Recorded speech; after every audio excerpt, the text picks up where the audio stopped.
What is up, brothers and sisters? Welcome to the Mitch Gray Show. Thank you for listening to another awesome episode. Subscribe to the Mitch Gray Show anywhere you listen to podcasts, and subscribe to our YouTube channel, Mitch Gray Media, where you'll find all of our episodes and other great tools to help you grow and develop in your leadership.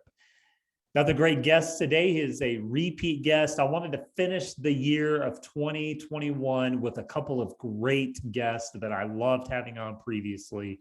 The last few episodes, you've heard folks like Ken Attard and Coach Jim Johnson, who are amazing. And today, my last repeat guest of the year, Mr. Steve Gamlin. Steve, welcome back, brother.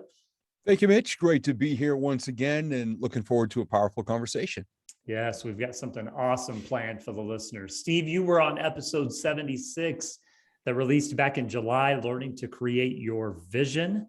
And we actually did a role play of using myself and kind of did a live role play of using visualization. You are a vision board master, and I'm not going to go through your whole bio since we've done that, but it's kind of your cup of tea, and your consultancy is built on that. So today, though, we're going to go a little bit different direction when it comes to visualization.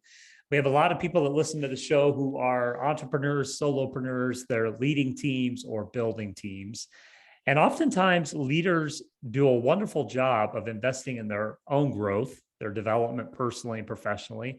And then sometimes it's easy to forget that they have a team of people that they also need to be investing in. And so today we're going to talk about how to take visualization and things you learn as a leader and give those gifts to your team. And so the first question, let's really identify for people that maybe didn't hear the last show, what is visualization? And simply put, how can people use it to really empower their lives? Visualization to me is taking your list of goals, hopes, dreams, desired outcomes, and creating what they look like, feel like, sound like, smell like, who you need to be and become in the process. It's taking it from the written word to actually breathing some life into it, giving it dimension and depth, and really being able to dial it in. Like I said, looks like, feels like, sounds like, smells like, attaching your senses to it to create a more vivid version of it. I mean, anybody can say, what's the old resolutions? Okay, 2022, I want to be happy. I want to be healthy. I want more money. Well, I mean, it's something, Right. but when you visualize, okay, if I'm going to be happy, what does that look like? When have I been happy before? Okay, let me get a picture of that and start to really create the situations. It's kind of like putting the X on a treasure map. You're not just throwing a vague walk across the beach with a pirate and a shovel, Right. just digging Right. around saying arrogance might be over there. Yeah. When you're creating the visual, you're really starting to dial in your destinations. So when a leader works through that process, I know that you work with a lot of leaders and have for a very long time, and they work through that process with you. And let's just jump to the chapter in their journey where they've used visualization, they've put it into action, because that's really what you're saying is painting a clear picture and then putting that into action. So a leader's done that. What is the next step in someone taking what they've learned, taking their application of becoming a visionary master, and then gifting that to other people? What does that look like really on an everyday workplace level? For example, in a workplace, everybody has their business goals, their corporate goals, their requirements, whatever they're supposed to create in order to still have a job there. Yes. So sometimes people say, there are leaders out there who will type them all up and walk through, or have an admin do it and go, okay, here are your goals for next year. And they hand them out like that. Okay, I get the merit of that, but in this day and age, and with what I do for a living, I think it's so much more important to say, look, okay, we have to have these goals because you have to justify your employment, your paycheck, your benefits, all this and that. Great. Why are you here every day? And start to ask, the most basic visualization tool that I suggest to leaders, if they're not quite ready to invest in me or my programs just yet. So great. Here's a challenge.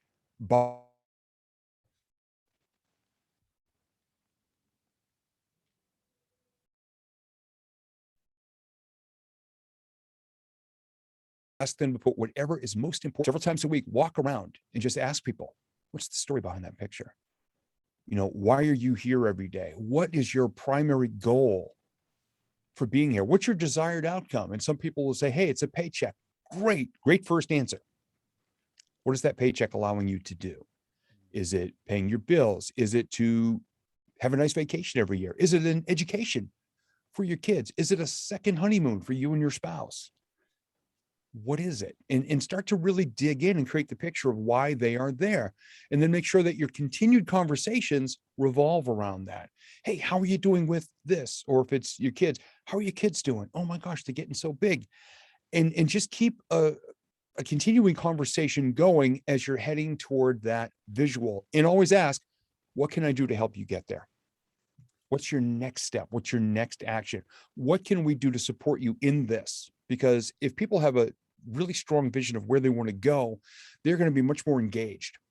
Yes. And they're going to be much less likely to be the ones hanging out at the water cooler, complaining and being negative. I mean, when I've got a focused goal, I do not want to be around people like that. Right. Right. I pull out all the tools and I just start driving and digging. And if you can start to have those conversations, then as employees walk around and see each other's desks, they may realize, oh my gosh, we have the same goal, or we have similar goals. Or they'll see a photograph taken. What is that? Well, that's our honeymoon. We went to Hawaii and this was the beach we were on, and we want to go there again for our 10th, 15th, 20th anniversary. Somebody may say, I was on that beach. Hey, did you meet this person, or did you go here when you were there? No, let me go get my brochures and let me, you start having these conversations, and it's amazing what it can do for inter-business relationships, inter-office relationships, I should say. Pretty incredible. I've watched it happen now for about 15 years, and it's amazing. What's interesting is you're really talking about the connection of that community, and through the idea of, rather than just saying, Sam, here's your sales goal for the year, hit it. You're actually tying that goal and those action steps to an emotion, to hopefully a passion, and to a sense of purpose, that instead of just Sam showing up every day because they have to pay the electric bill, now Sam is all of a sudden showing up because there's a larger role and a larger vision at play. Yeah. That's powerful. Exactly. That's powerful. When you can connect that to those attributes, that's what I like to call bringing the art of humanity back to leadership, bringing this idea that, there's the show, The Office, where, Michael, the manager of the office, is so big on everyone being his friend and big on that's his family. And I've heard leaders, refer to their place of business as well. We're just family here. And while I get where they're coming from, I think the better picture to paint is we are a community. We are a place that you do come and you take part in, and you have buy-in and you're involved. And that's really where you're going with all that, is really partnering that sense of community and higher purpose, greater purpose, with goals and ideas. And what if a leader is saying, okay, that's great, I love what you guys are talking about, I get it, I'm not just going to hand out, the goals for the year.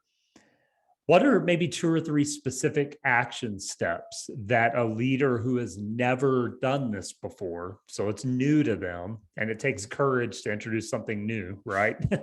What are 2 or 3 action steps that a leader could take to say, okay, we're going to introduce this idea of you visualizing what this can look like and then putting that into play? I think what they can start to do is just be really basic with it, and just throw out the basics of visualization, because everyone has had that boss in the past, or companies, or heard about the stories where the boss goes to some big motivational seminar and then comes back and tries to just cram it down the throats of everybody there. We're all going to do this now. And then a month later, they have that new book or program that's going to change your life. Right. So what I suggest is just start to have conversations with people, gather your team in the conference room, and just start having conversations that revolve around visualizing and just the practice of it. Who here would like to have a new car by the end of the year? Great. What kind of car? What color is it? Convertible, sedan, cloth, leather interior? I actually had this conversation live at a speaking event one time from the stage taught everybody visualization because a woman who was in her mid 60s and getting ready to retire wanted to invest in, as her retirement gift, a bright orange 74 Corvette convertible with black leather interior and Elvis in the CD player. It started off as a conversation from the stage. I just asked who has a car they would love to drive. And this little tiny hand went up in the back of the room of 150 people. Mm. We had a conversation. At the end of it, I said, ladies and gentlemen, that's visualization. Mm. It can be just a conversation, or, who would like to have a new pet by the end of the year? Dog, cat, bird, fish. What would you like? Turtle.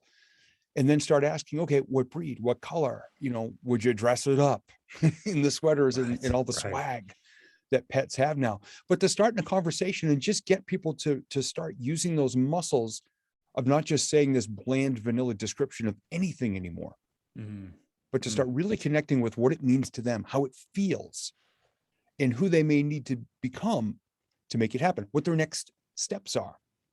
And I work inside of companies, and it's been amazing because some of them now I've been working with 13 years. Wow. And I still remember the early conversations that continue to echo now. And in the CEOs of some of the companies, I'll ask, do you remember the first time I was there? Yeah, you freaked us out. Right. But here we are 13 years later, and the battle cry is still the same. We talk about incremental action and results and continuing to go. I compare it to an old wooden roller coaster. And some of my clients from day one, I've been using that story now for about 18 years. And I still get tagged on social media at least several times a week. Hey, Steve Gamlin, hashtag click, baby, click. And the incremental steps toward, and I'll reach out. I'll send them a direct message. What did you do? And what's at the top of that hill? What was your vision, and where are you, and what can I do to help you get to the next step? But when I ask them about it, and if we can hop on Zoom, it's even better because then I can see their faces. Right. And I just say, I love where you're going, but you know what I love most? Watching you describe it. Oh my gosh, a year ago, 5 years ago, 10 years ago, you didn't have that spark. Now you see things and you see yourself as part of them. Yeah. It starts with the most basic conversations. And I love the idea of tying that to measurables. Success creates more success, and painting the picture of what can be those small steps of success, and really even tying it back to your principle of the lady in the car, tying it back to performance. I mean, it's, that's a great conversation to have with people at the end of the year, setting those performance standards and then visualizing and planning out, here are our steps of success. The first month, we're going to take these actions. The second month, we're going to take these actions. And that really gives those measurable, concrete moments of success, those click baby clicks that they can really reflect on. And that just feeds that visualization. And making sure that people do some work right up front. Yes. One of my personal one-on-one coaching clients for 10 years, one of her goals has been to go on a safari in Africa. Oh, wow. And we started coaching together 3 years ago, and we were live. She actually came to the event that year. She didn't watch it virtually for this particular company. And she says, hey, Steve, I drove all the way down here from Maine to Rhode Island because I wanted to meet you face to face. Here's one of my goals. And by the way, I want to coach with you directly. Great. Perfect. So she goes, where do I start? Because she had pictures. Her favorite animal is a giraffe. So she had a couple pictures. I said, okay, how much is the trip going to cost? She goes, I don't know. I said, okay, step one, find out how much it's going to cost, because you can't just sit here and wish to someday go to Africa. We have to budget. We have to figure out how much you have to increase your business to be able to afford this, in addition to paying all your bills. Because I don't tell people shut off the rest of your life and go for this one almighty goal, because you have 8 major areas of life that I work with, standard life wheel. So you can't sacrifice the other 7 to make one happen, because you're going to demolish the whole wheel. Right. So she reached out to her travel agent. How much is it going to cost? Great. She told me the number. I said, okay, how long do you think it's going to take you to do that? And she said, comfortably, I would say 2 years. Wonderful. We broke it down. And, some people say, well, that's very rigid. I'm not good with spreadsheets. Here was her tracking system. She needed, $10,000. So $5,000 a year. I went online and I found a kid's coloring book that had a picture of a giraffe in it. and it had 12 spots. Mm. So I put her name in one spot and her partner Mikey's name in the other spot. And I wrote 500, 500, 500, 500, 500. And I put the year. It was 2018 was when we started working together. So every time you bank $500, you color in one of these spots. What she started doing was not only coloring in the spots, but broadcasting it live to her entire client base and team in a Facebook Live every time she achieved a $500. Now, if she only had 250, we called it a half giraffe. She would get on and say, hey, this is Jen, Giraffica Jen. I got a half giraffe report. She would color it in, the cheering on, the pride she took, the feeling of momentum. Click, baby, click. I used to get that all. I still get that from her. In just a hair over the 2 years, she achieved her goal. Now, the situation of the past year and a half has bumped the trip, but it's paid for. Right. She's scheduled to go next year. People are still sending her giraffe related things, cheering her on. My wife and I were in Las Vegas 2 years ago, walking through this big mall near the hotel, and there was about a 5-foot tall stuffed giraffe. And I looked at my wife and said, do you have your phone? She goes, go ahead. So I go put my arm around the giraffe. She takes the picture. I said, okay, send it to me so I can send it to Jen. I said, hey, Jen, I'm in Vegas. I met a friend. Boom, Giraffica. Yeah. People still send her giraffe related jewelry. She has necklaces, earrings, Wow. a jungle pen set, giraffe, lion, zebra, elephant, big honking writing pens. People are still sending her this stuff. And it inspires her to go after every single one of her goals like that. And it all happened because her boss, her CEO, brings me in every January for a vision board event. Again, that's that community, right? That community of support and that connection. And it matters and it makes a difference. And conversely, if you have a community of let's call it negativity, and they don't quite understand your vision, they don't quite understand why you're passionate. And I'll say that for leaders specifically, if you learn this idea of using vision and using action steps and using all of this that we're talking about, and you go to your team and get a lot of negative response, that's probably a pretty big red flag that there may need to be some deeper changes made. And that's okay. It's just learning to listen to that story, and because that sense of community is so powerful.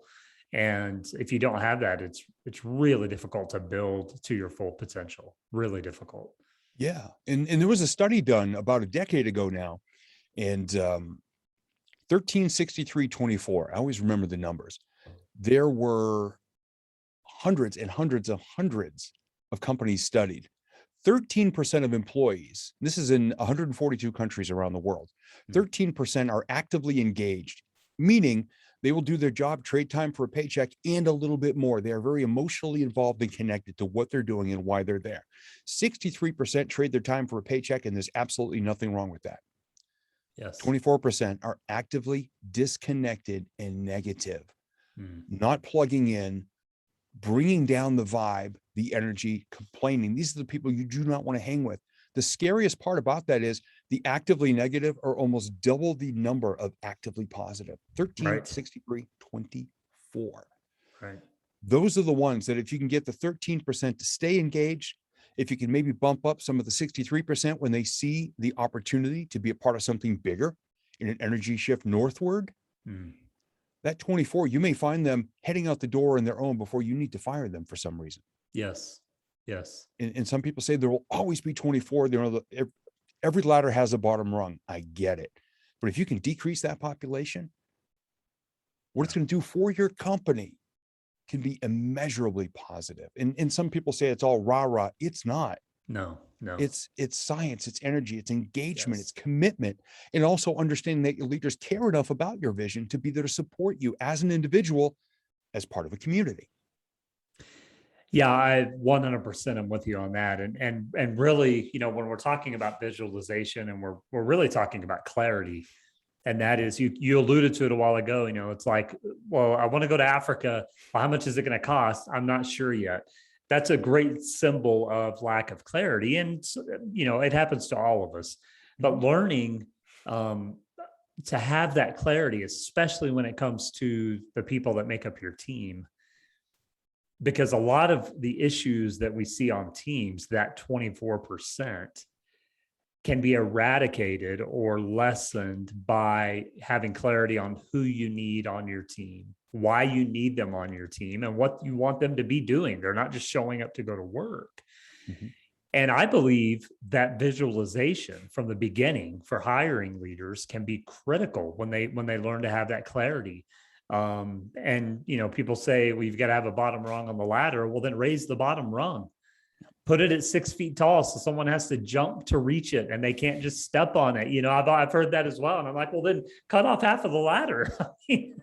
Raise Yeah. the bottom rung. But that is directly related to this visualization that you're talking about. Yeah. I've got a friend who owns a security company for businesses and homes, alarm systems and security. And years ago, he interviewed a guy for a job on his team. It's a pretty small team. So one person who comes in being in negativity can upset the whole apple cart, A right? killer. Yep. A killer. It could. And he said there was something about this guy. I mean, he answered the right questions. He had the right experience. And we happened to just kind of walk around, and the boss walked out of the building for a moment. He sees this car in the parking lot with a vanity license plate, because everyone in New Hampshire, we all have vanity plates. Mine says Inspire. This person's plate said pessimist. Mm, And he says, thank God I caught that before yes. we hired the guy. He goes, there was just something about him. Yeah. But he found out afterward, this person was just a toxic, negative. Mm, That was just this person's energy. And I'm not saying it's right or wrong, but it's wrong for your company. yes. When you have a Yes. small team of people and you're in people's homes and in people's businesses, you don't want someone like that out there. I share my vision with all my clients when I work with them, Right. whether I'm a speaker or a one-on-one coach. They all know my goals, hopes, dreams, and desired outcomes. And they know the energy. My core values are create the best relationships, create a vivid vision for themselves and mine as well, make kindness part of every transaction, and be fun as hell to work with. Those are non-negotiable, meaning Right. I promise to come into this that way, and you better have similar energy coming back. Mm, If not, we'll part as friends, but we're not going to work together. right. Right. And just like in my friend's company, security company, Yeah. he could not risk having a person like that wreck something he's spent 20 years building. And that's why the power of having clear vision, of organizing that and putting those measurable steps together is so incredible. And what's crazy is, I talk a lot about culture design, and that's a big word right now, culture. And so many people don't define it. Similar to what you've defined, my definition of culture is how you live, move, and exist. It's your DNA. Mm.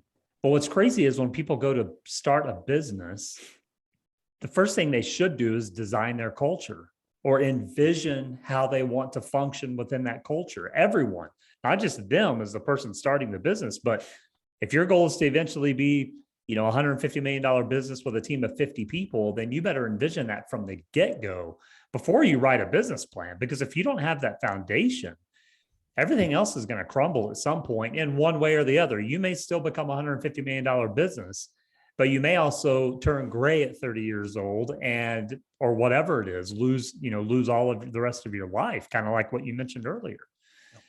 And so it's so vital that people take the time to consider all of that. I want to bring something up, especially we've alluded to the last 24 months a few different times. How does this work if a leader either has a team of remote workers or a team, kind of a mixed team of some in-person workers and some remote workers? How does that look when they're trying to balance all of that? It can be tough. And, for some people, it's a choice. They have the option to stay home or work, a couple days a week or whatever in the workplace. And really, it's up to the individuals. The technology is in place for them to be able to be remote. Now, what does this lead to? Disconnection. They're not having those daily interactions, those daily conversations. The energy is really tough because the levels of depression over the past 18 months are skyrocketing, and people are really struggling. So thank God for Zoom and technology. I've actually been doing a number of remote vision board webinars, related events, etc., and all coming together, having the same conversations that I would, but now we just have to rely upon technology. So, leaders are now having one-on-one Zoom calls with people, check-ins, 15-minute calls every other week on a rotating basis. Hey, just wanted to check in. Let's not talk work. Let's, Yes. let's Yes. talk your goals. What's the biggest challenge right now? What can we do to help you out? How can we keep you fired up for your goals? I know right now it's different. We're all experiencing this, really, most of us for the first time ever. How can we move forward? How can I support you? And in one of the things that's come out of this, so many people, and I see this on social media and people that are clients of mine just saying, oh my gosh, I don't want it to go back to where it was before. Right. They're in the Right. 30s, 40s, 50s, and they're going, is this all there is? Yeah. They've been grinding. And some people say, I want to grind in my 20s and 30s and make all this money and then everything will be great. Then they realize they're out of shape. They're not sleeping well. They have addiction of some sort. They're medicating feelings. Yes. Their relationships are falling apart. They're depressed and all of these things going on, but they were working for what they thought they were supposed to go for, which was the almighty dollar in some cases. Right. Right. Now I'm just much more connected. The money is wonderful because I have bills to pay. I have a very nice house to pay for, my wife and I. But for me, it's knowing my goals and the impact I want to have on this world. It's waking up every day, no matter what, and just doing it. Yeah. And connection is such a huge part of that. And it was very difficult last year, the first 6-8 months, wondering, is this going to end soon? Or do I need to really figure out how to do this remotely? Yeah. And I've been, I told someone the other day, they said, Steve, what's your secret? I said, I've been dressing nicely from the waist up since March 14th of 2020. Right. And I already know the first time I get on stage at an in-person big conference, I'm just going to stare at the back wall and say, hi, I'm Steve. Please tell me I'm wearing pants. What would be pretty awesome is if you didn't, like, just wore shorts and a tie. God, I don't think I have the legs for it. That would be pretty amazing, actually. Someone needs to do that. Whoever's listening that has a speaking gig coming up, just take your Zoom attire to your speaking gig. That would be epic because everyone would know. Everyone would know. Yeah, that's awesome. Little bunny slippers and, and shorts and my white translucent legs. And then, the red webinar shirt, which is what my clients call this shirt. So, because it rarely leaves the recording studio. It hangs on a hook over there. That's awesome. People say, oh, you wore the red webinar shirt. Okay. I love that. You're exactly right, though. It is, there are those of us in life that we value the connection of flesh and blood. And I personally don't believe you can replicate that presence and that energy. Yeah. But I'm grateful for the miracle of technology that allows you and I to talk, and it allows people to entertain the idea of still being able to work and spend time with their family or travel or whatever that looks like. But the critical piece is exactly what you said, is that leaders have to be very cognizant.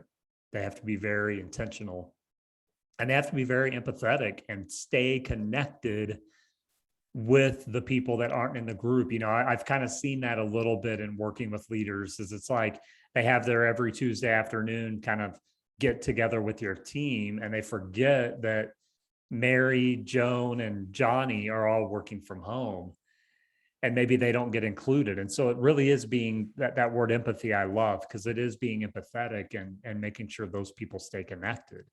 Yeah. I love that word as well. Empathy is such a big thing that's come out especially, and I've that's been one of my favorite words forever. And I know exactly what you're saying. It's those few people who are still in the office. And then sometimes the other ones, if included at all, are sitting in the background, listening in on Zoom, but they're not being engaged. Yes. There's nobody looking at the camera. They're listening in. So something that I now do from the parking lot at the gym most mornings, I'll grab my phone, I'll go into Messenger, and I'll just look through my Facebook connections and go, who can I cheer on today? Mm. And no other technology than just me hitting the little microphone button and saying, hey, this is Steve. You know what? I just saw, something late last night that reminded me of you. And I just wanted to reach out and say, I hope you have an awesome day today. Please reach out if you need anything, but I was just thinking about you. Have a great day. End. Awesome. And I've got a little graphic that I created with an arrow pointing up with my picture. And it says, hey, Steve left you a message. Because otherwise you just have that little audio bar and like, was that a hacker? What is this? Should I click on it? Right. And so people say now, they go, oh my gosh, as soon as I see that with the arrow, I listen to it right away. Every single person I leave that for reaches back out to me. Mm. And they may have never left a voice message before. They leave it there and I can hear in their voices, we just connected. Yeah.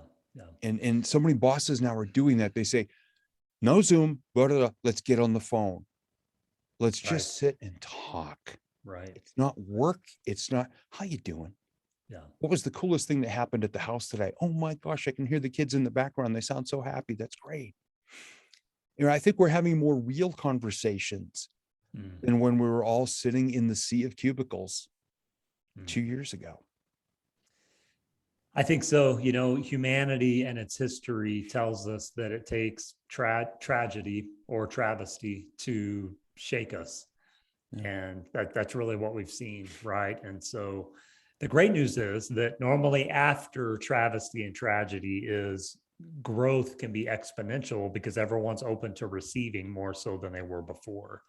Yeah. And so I think that's why this idea of visualization and really setting up measurables, and it's toward the end of the year, so now's the time that people are kind of thinking about those things. And so what I hope the listeners can get from this, Steve, is that it's doable. They don't have to be scared of visualization. They don't have to be scared of really thinking things through and gaining clarity. And then B, it can really be an empowering journey. And that's exactly what it is, right? It's a journey. Oh yeah. It's a Yeah. journey. It's not just what you get, it's who you become along the way.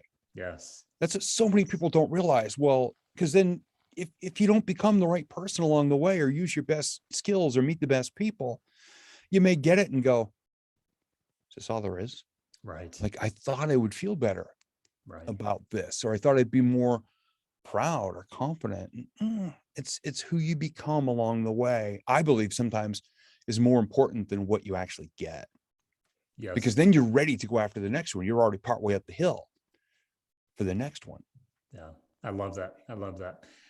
Steve, let's kind of wrap things up for our listeners. What are you working on now, and where can they stay connected with you? One of the biggest things that people have really been digging on lately is a little video I created. It's called Visualize in 5. Hmm. And it explains the basics of visualization. It's about an 8.5-minute video. It will fit between snooze buttons if you choose to listen in the morning as you're hitting your alarm clock. We designed it to fit in between the snooze buttons. But it's absolutely free. And if people go to motivationalfirewood.com/bonus5, they just enter their email and then we send them the login and the access. But so motivationalfirewood.com/bonus5, or just go to the site motivationalfirewood.com. There's a bunch of stuff there for people to enjoy. Awesome. I love it. Steve, thanks for being on the show again, man. This has been great. And I know we've given the folks a lot to consider and think about. So thanks for being on again. Awesome. Thank you. Brothers and sisters, make sure, again, you subscribe to the Mitch Gray Show anywhere you listen to podcasts. We will have Steve's connection points in the show notes, so you can grab those there. And make sure you subscribe to the YouTube channel, Mitch Gray Media, and spread the word so we can continue helping as many people as possible. We hope you have a great day, and we'll talk to you soon.